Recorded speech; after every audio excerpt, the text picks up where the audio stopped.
কাঁচকলার কোপ্তা তোমরা অনেকেই অনেকভাবে বানাও, তবে আজ আমি সম্পূর্ণ অন্যরকমভাবে এই কাঁচকলার রেসিপিটা তোমাদের সঙ্গে শেয়ার করব।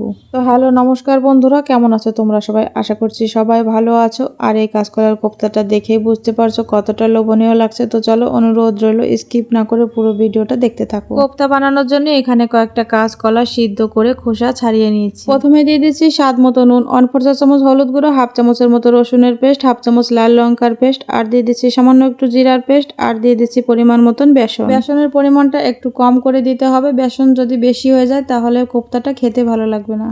এবার এই সমস্ত উপকরণগুলো একসাথে মেখে নেব। দেখতেই পারছো সমস্ত উপকরণগুলো একসাথে মেখে নিয়েছি। এবার এখান থেকে অল্প অল্প করে পুর নেব, হাত দিয়ে এরকম বলের মতন বানিয়ে নেব। তোমরা চাইলে যে কোনো ভাবে বানিয়ে নিতে পারো। দেখো এখানে আমি কয়েকটা বলের মতো বানিয়ে নিয়েছি। এবার এগুলোকে ভেজে নেব। তার জন্য দেখো এখানে একটা প্যানে তেল গরম বসিয়ে দিয়েছি। তেলটা যখন হালকা গরম হয়ে যাবে এই পর্যায়ে এখানে এক একটা করে দিয়ে দেবো। এবার গ্যাসের ফ্লেম মিডিয়াম রেখে কোপ্তাগুলোকে উল্টে পাল্টে গোল্ডেন ব্রাউন কালার করে ভেজে নেব।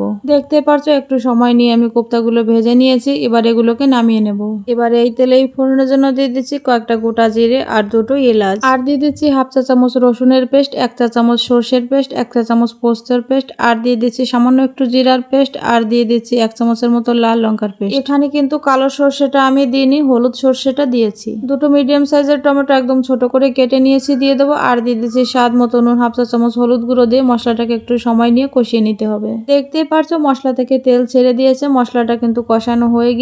এই পর্যায়ে এখানে পরিমাণ মতো জল দিয়ে দেব। পরিমাণ মতো জল দিয়ে দিয়েছি। এবার এই ঝোলটা ফুটে আসা পর্যন্ত অপেক্ষা করব। 5 মিনিটের মতো এই ঝোলটাকে আমি জাল করে নিয়েছি। এই পর্যায়ে এখানে ভেজে রাখা কোপ্তাগুলো দিয়ে দেবো, আর দিয়ে দেবো কয়েকটা কাঁচা লঙ্কা। আরো 2 মিনিটের মতন রান্না করে নেব। 2 মিনিট পর চলে এসেছি, আর দেখতেই পারছো কাঁচকলার কোপ্তা কিন্তু একদম হয়ে গিয়েছে। তো বন্ধুরা, রেসিপিটা তোমাদের কেমন লেগেছে অবশ্যই আমাকে জানাবে। আর যদি রেসিপিটা ভালো লেগে থাকে তাহলে একবার হলেও এইভাবে বাড়িতে বানিয়ে ট্রাই করে দেখবে। ভিডিওটা লাস্ট পর্যন্ত দেখার জন্য সবাইকে অসংখ্য ধন্যবাদ। দেখা হচ্ছে নেক্সট ভিডিওতে।